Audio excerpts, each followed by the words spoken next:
Bonjour à tous et bienvenue dans cette nouvelle vidéo d'analyse sur les crypto-monnaies. Vous le voyez à l'écran, on est toujours sur ce marché, sur un marché qui est totalement neutre, comme déjà depuis plusieurs semaines. C'est clairement flagrant avec ce que je vous montre à l'écran. On a à peu près la moitié des crypto-monnaies en rouge, la moitié des crypto-monnaies en vert. On a un mouvement qui est très neutre. L'Ether qui perd 1%, le Bitcoin qui perd 1%, le BNB qui en gagne 2, le Solana qui perd 0,02%, le DOT qui en perd 2, le Litecoin qui en reprend 2. Grosso modo, on n'a quasiment pas de mouvement depuis une semaine maintenant sur les crypto-monnaies. On avait déjà ce type de mouvement sur les semaines précédentes. On a renouvelé l'expérience cette semaine. Alors, il y a encore quelques crypto-monnaies qui sortent de temps en temps du lot, le Shiba qui prend 8%, Uni qui prend 11%, mais ça reste uniquement des petites hausses de volatilité dans un marché qui reste totalement neutre dans son ensemble. On le voit également avec le Fear and Greed Index, on est sur la zone des 53, on est sur cette zone de neutralité entre 50 et 60 depuis déjà des semaines, voire des mois, donc ça ne bouge absolument pas. On passe maintenant à la map de liquidité. Actuellement, le Bitcoin, vous le voyez, est aux alentours des 29 000 $ et on est toujours en train d'évoluer sur ce creux de liquidité. Souvenez-vous, on avait une énorme résistance vers le niveau des 32 000 $. Pour l'instant, on ne l'a toujours pas franchi et je vous avais dit dans les précédentes vidéos qu'on a un creux de liquidité qui peut aller chercher jusqu'au niveau des 24 000 - 25 000 $. Bon, bah pour le moment, on s'y dirige lentement, semaine après semaine. On était à 31 000 $, puis 30 500, puis 30 000, puis 29 000. Là, on est même à 28 900 $. Bon, bah on a encore ici des creux de liquidité sur toute cette zone-là, majoritairement, principalement entre 29 000 et 32 000 $. Mais ici, vous voyez qu'il y a très peu de liquidité entre 25 000 et les niveaux actuels. Donc, encore une fois, il ne faudra pas s'étonner que sur le mois d'août, on continue à évoluer sur ce range-là, entre les 25 000 et les 32 000 $ environ. Le signal d'achat, c'est toujours la cassure à la hausse des 32 000 $. Et attention, si on va ici sous les 24, sous les 25 000 $, on arrivera sur un important niveau de support. Rien à dire de plus sur le Bitcoin, mis à part que si on souhaite que la fin d'année soit haussière sur les crypto-monnaies et surtout sur le Bitcoin, il faudra à minima, encore une fois, casser cette résistance des 32 000 $. Tant qu'on ne casse pas cette résistance et qu'on est à 28 000, 29 000, 30 000, ça sera vraiment difficile de se projeter sur une fin d'année haussière parce qu'on peut très bien rester sur ces niveaux-là encore des mois et des mois, voire même chuter. Par contre, si on casse la zone des 32 000 $ prochainement, dans les prochains jours, dans les prochaines semaines, on pourra s'attendre à un fort mouvement aussi d'ici la fin de l'année. Pour le moment, clairement, on n'y est pas encore. Passons maintenant rapidement sur les graphiques. On va commencer avec l'analyse du Bitcoin. L'analyse du Bitcoin, on vient de la voir assez rapidement sur les précédents écrans que je vous ai montrés. On reste sur un marché qui est totalement neutre, même si semaine après semaine, vous le voyez, ça baisse lentement. On était à quasiment 32 000, puis on est descendu à 31 000, 30 000, 29 000 et là on descend lentement parce qu'on a encore une fois cette énorme résistance vers les 31 000, 32 000 $. Donc pour le moment on n'arrive pas à franchir cette résistance et on est toujours en train d'évoluer à court terme au sein d'un range. Ça c'est l'analyse du Bitcoin. Sur l'Ether c'est exactement la même chose, vous le voyez, on évolue au sein d'un range et depuis 3-4 semaines on est en train de baisser lentement. Pour le mois d'août, on peut s'attendre à un scénario similaire. Pour le moment, tant que ces résistances ne sont pas franchies, on peut s'attendre à un scénario de range où le prix des crypto-monnaies, mais surtout le Bitcoin et l'Ether, vont continuer calmement à stabiliser, peut-être parfois légèrement à la hausse, parfois légèrement à la baisse, mais ce qu'il faudrait pour relancer une dynamique haussière, c'est clairement de casser la résistance des 31 000 $ sur le Bitcoin et environ les 2 000 $ sur le prix de l'Ether.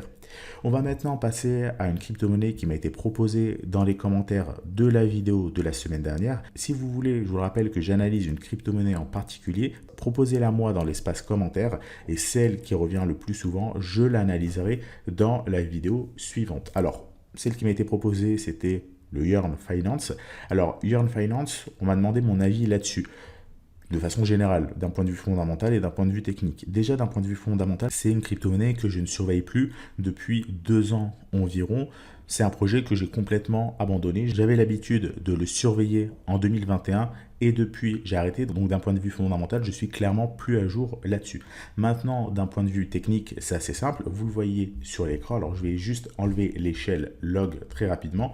On voit qu'on avait cette hausse en 2020, 2021 et depuis début d'année 2022, vous voyez, ça baisse fortement. Et là, deuxième semestre 2022 et premier semestre 2023, on ne fait que stagner, voire baisser sur cette crypto-monnaie-là.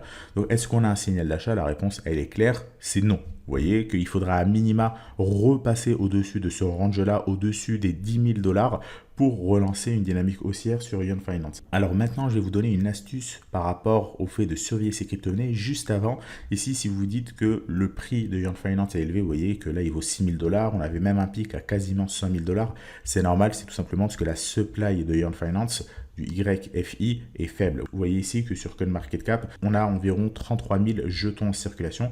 Donc c'est évidemment très peu sur un maximum d'environ 36 000. Donc c'est pour ça que le prix de Ion Finance paraît élevé, mais en réalité c'est parce que la supply est très faible. Alors je vous disais, je vous donne une astuce par rapport au fait de surveiller ces crypto-monnaies parce que vous voyez que semaine après semaine, on a pas mal de crypto-monnaies où on se dit, bon, potentiellement on pourrait avoir un signal d'achat, mais on ne va pas s'amuser à les surveiller semaine après semaine. On peut positionner, pourquoi pas, une alerte de prix et être notifié, mais bon, si on commence à surveiller 20, 30, 40 crypto-monnaies, on ne va pas positionner forcément des alertes de prix partout. Et surtout, parmi vous, probablement que certains n'ont même pas l'abonnement payant sur TradingView. Donc, je crois que le nombre d'alertes est soit limité, soit même vous ne pouvez pas positionner d'alerte. Donc, c'est clairement limitant. Alors, pour ça, ce que je vous recommande plutôt, c'est directement d'aller surveiller un indice. Ça, je vous l'ai montré plusieurs fois, l'indice Total DeFi. Comment on fait pour le rajouter? Vous avez un plus ici en haut à gauche de l'écran. Vous cliquez dessus. Vous avez le Total DeFi ici.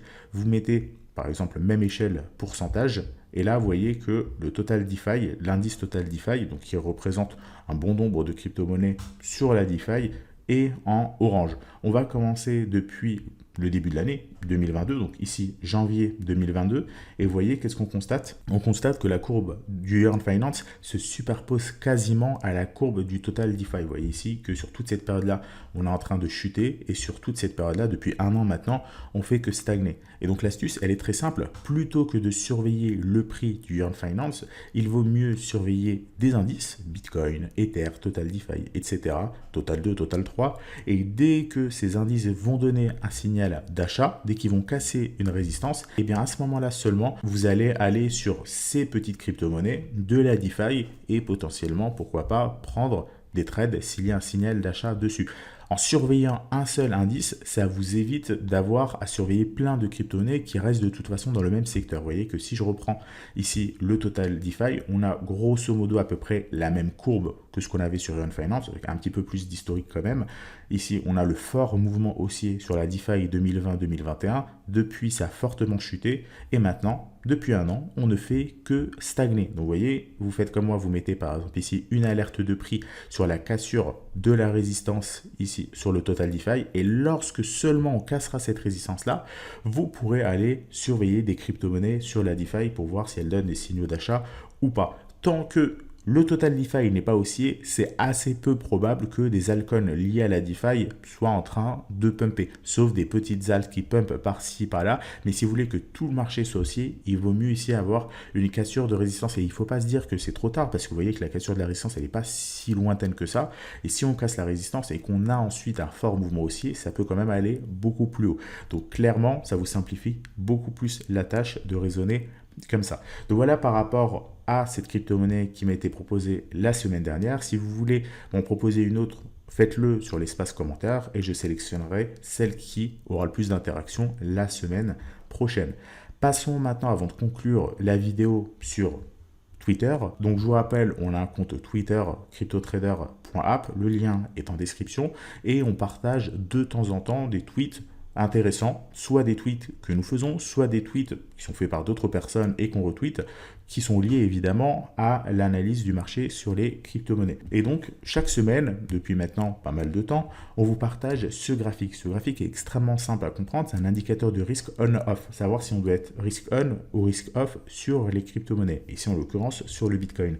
Quand ça monte, c'est vert, quand ça stagne, c'est orange, quand ça baisse, c'est rouge. C'est aussi simple que ça. Et donc, vous voyez ici, on avait par exemple, aux alentours du mois de juin, un mouvement haussier. L'indicateur est passé vert, mais depuis maintenant 2 semaines environ, depuis la mi-juillet, l'indicateur est passé orange. Donc clairement, il faut alléger ses positions. C'est ce qu'on a fait d'ailleurs nous au sein de notre stratégie crypto trader, où on a drastiquement allégé nos positions depuis maintenant 2 semaines environ. Alors, est-ce qu'il faut s'attendre à un mouvement baissier lorsqu'on a ça? Pas forcément, ça peut être un mouvement haussier, ça peut être un mouvement baissier, mais alléger les positions, c'est juste pour diminuer le risque, peut-être parce qu'il n'y a pas de volatilité et qu'on peut avoir un mouvement qui est totalement indécis. Vous voyez que c'est écrit haussier, indécision, baissier et non pas haussier neutre. C'est pas vraiment neutre, c'est plutôt une indécision. Ça peut monter comme ça peut baisser, mais dans le doute, on allège les positions pour prendre moins de risques. Et donc ça, c'est également un indicateur qui est intéressant à surveiller. On vous le met à disposition gratuitement sur le Twitter chaque semaine, donc n'hésitez pas à aller nous suivre sur Twitter pour avoir accès à ce graphique et évidemment plein d'autres. Enfin, pour conclure cette vidéo, je vous rappelle que j'ai sorti sur la chaîne Crypto Trader, le lien est également dans la description, une vidéo vendredi dernier, il y a quelques jours, sur l'indicateur Super Trend, un peu comme ce que j'avais pu faire avec l'indicateur CCI. Et donc, j'analyse cet indicateur. C'est un indicateur qui est extrêmement intéressant, c'est un indicateur qu'on utilise au sein de notre stratégie. C'est notamment un indicateur de tendance. Il a des avantages, il a des inconvénients. Est-ce que l'utiliser permet d'avoir une stratégie rentable sur les cryptos? Je vous laisse aller visionner la vidéo. Vous apprendrez évidemment très probablement beaucoup de choses là-dessus. C'est une vidéo qui dure quasiment 25 minutes. Je donne pas mal d'astuces également, que ce soit sur cet indicateur ou sur les indicateurs de manière générale. C'est une nouvelle série que j'ai commencé, vous voyez, sur le CCI, sur le Super Trend.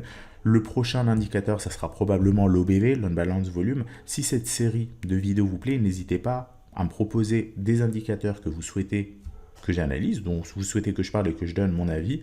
Et surtout, n'hésitez pas à aller visionner cette vidéo, laisser un like pour me faire savoir que vous aimez bien cette série pour que je puisse la continuer. Sinon, évidemment, si cette série ne fonctionne pas autant, c'est tout simplement qu'elle ne vous plaît pas assez et donc je l'arrêterai.